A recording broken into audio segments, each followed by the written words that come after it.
The Tommy Campbell Show. Just over a month ago, I took a look at the White House official story about Trump changing planes in Turkey, so the troops could see the new one like it was a show and shine in a Walmart parking lot, and I called absolute BS on it. Their story had more holes than Lauren Boebert's life story, but somehow the actual reality is more absurd and more cowardly than anything we could have guessed with new information coming out every day. It turns out the guy who spends every single day on True Social bragging about how tough he is and posting masculine memes escaped inside a literal airport catering container. He was snuck across the runway wedged between trays of cold ham wraps. Iran dropped this video mocking Trump's exit, and anything making fun of him gets a laugh out of me. But the dead giveaway that this was AI was that you never get Trump this close to a vegetable. Subscribe. And you gotta look at the exact timeline to understand the sheer level of magician scam happening here. Donald didn't just quietly slip onto a secondary plane from the terminal. He walked up the front stairs of Air Force One in full view of the TV cameras, waved and entered the cabin, and talked to the reporters, the ones who were concerned for their safety after being instructed to pull down their window shades before takeoff. They were sold this massive line of BS that closing the blinds was for security and that the plane swap they took part in was so it could go on tour for those stationed in the UK. But the reality is they didn't want anyone looking out the window and seeing the commander-in-chief being wheeled across the runway with a bunch of sky meals.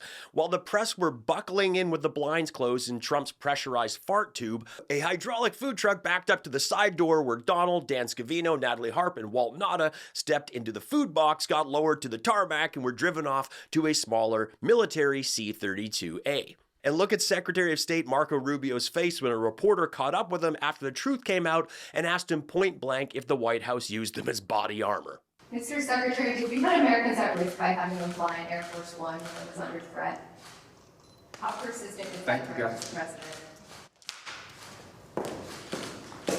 The guy has elephant ears and he's acting like he can't hear what they're saying.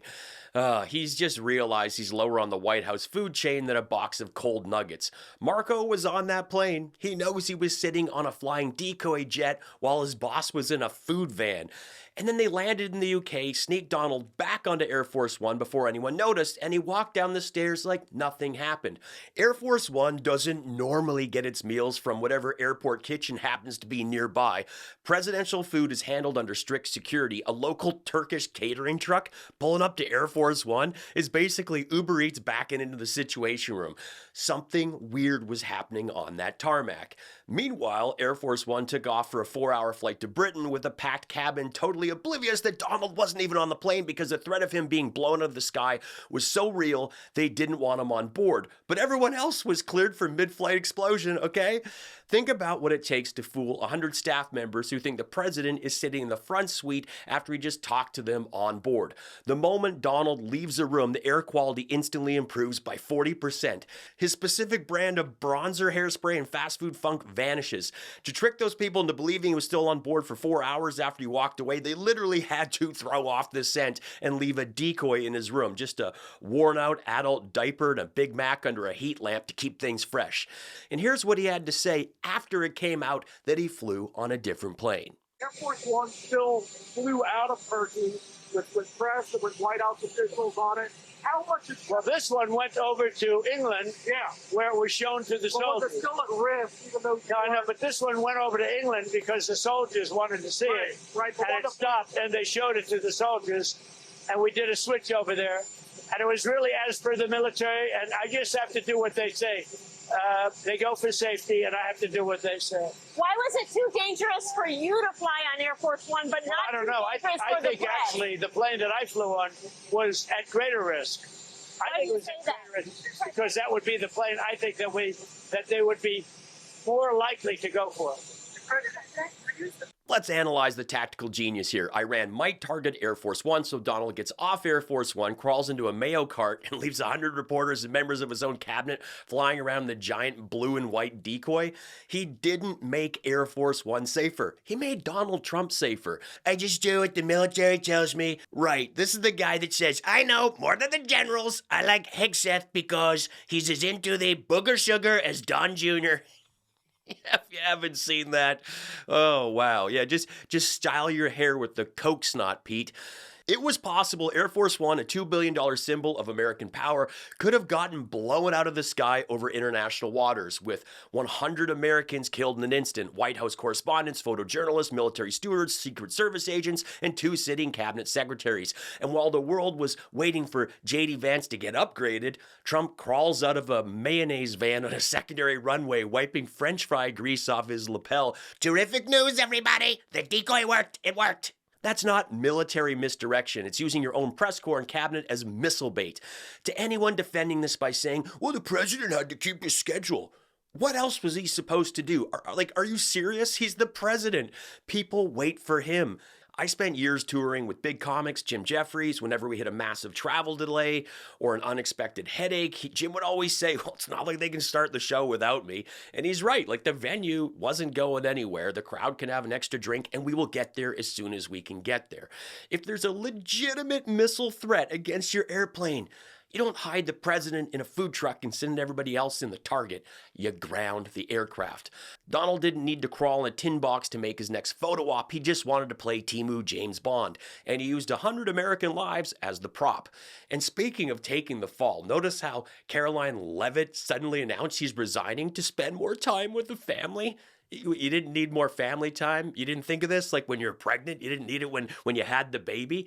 You came back after maternity leave, spent a couple weeks in the job, found out you'd apparently been left for dead as a missile decoy and went, yeah, no thanks. It's just another spin in Trump's endless revolving door of morons. But don't worry, someone will jump at the chance to take your place. It's just like J.D. Vance. J.D. was more than happy to sign up to be vice president after Trump was totally fine with the mob trying to hang the last guy. So naturally, there's already a line of losers begging to step into Karoline's clown shoes, completely unbothered by the fact that Donald was ready to let her get blown to bits over the Mediterranean. Nobody's quite sure who's going to fill the gap, but some internet sleuths are pointing to Marco Rubio, and honestly, I love the blonde Rubio memes making the rounds right now.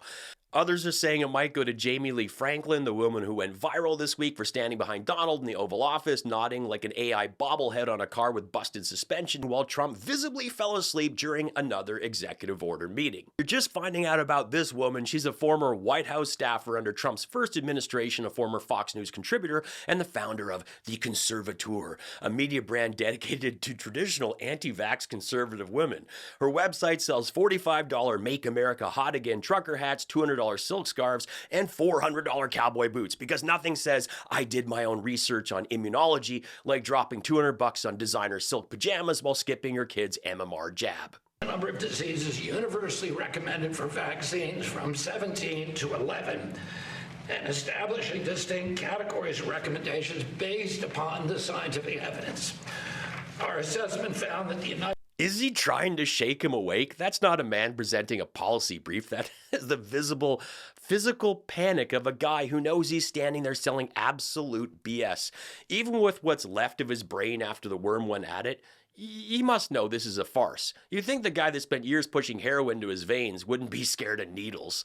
Massive Facebook groups of mama bears look up to this guy, and that's terrifying. He exercises in jeans and naps in tanning beds, hoping to turn his skin into a weathered bloodstone because it will protect me. If I have hiking boot skin, I will be protected.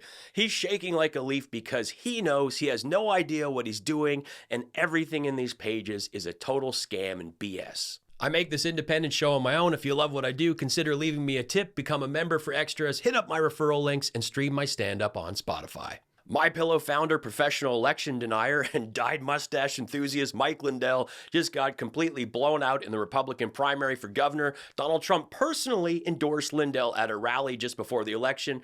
Listen to how confident Donald was in his own track record. And the jeopardy, I mean, his business was put in jeopardy, tremendous jeopardy. He had a great business, and it was put in jeopardy. He gave up so much. But I'm just telling you that he has my complete and total endorsement. What I'm doing is saying this is a great Republican and a great person.